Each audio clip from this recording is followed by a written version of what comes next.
Demande à des parents ce qu'ils aimeraient voir comme qualité développée chez leur enfant. Souvent, ce qui revient, c'est la confiance en soi, l'autonomie, le sens des responsabilités, le respect, etc.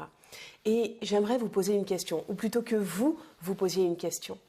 Qu'est-ce que vous faites, demandez-vous, qu'est-ce que vous faites aujourd'hui pour permettre à vos enfants de développer ce genre de qualité? Par exemple, qu'est-ce que vous faites pour que votre enfant ait confiance en lui? Je vais vous donner des petits exemples du quotidien.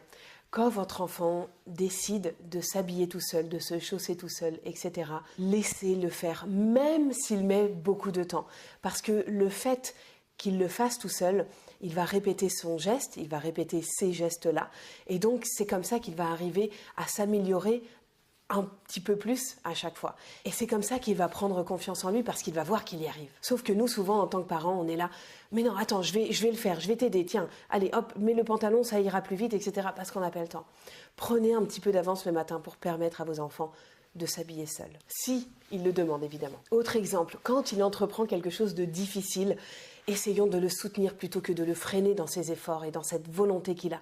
Par exemple, je ne sais pas, si votre enfant décide de prendre 4-5 assiettes en même temps pour aller mettre la table, eh bien laissons-le faire.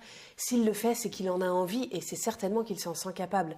Donc au lieu de lui dire du genre oh, « mais t'es sûr? Attends, mais c'est très lourd, tu vas peut-être pas y arriver, ça risque de se casser, etc. » Là, on lui met le doute si on réagit comme ça. Et puis en plus, on le déconcentre dans sa mission. Donc, il risque vraiment de faire tomber des assiettes à cause de nous. Donc, laissons-le faire, faisons-lui confiance.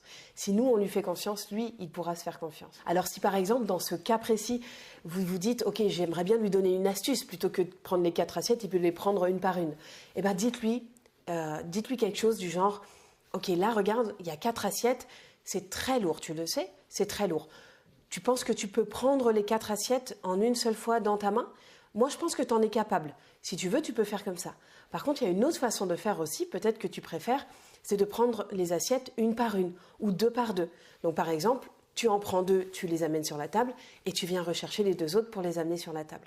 Toi, qu'est-ce que tu préfères ? Prendre tout d'un coup ou prendre 2 par 2. Donc là, on n'est pas en train de le freiner dans ses ambitions, mais juste de lui montrer qu'il y a d'autres possibilités éventuellement. Je vous donne un autre exemple.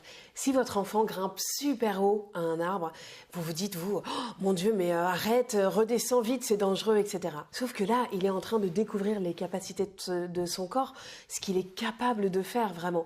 Donc, faisons-lui confiance. Et même s'il tombe, eh ben c'est pas grave. Il aura essayé et il aura appris quelque chose. Peut-être qu'il aura appris que il fallait pas monter si haut, ou peut-être qu'il a mal placé son pied. Il aura appris quelque chose, mais parce qu'il aura expérimenté. Et dans ces cas-là, notre enfant tombe, on lui dit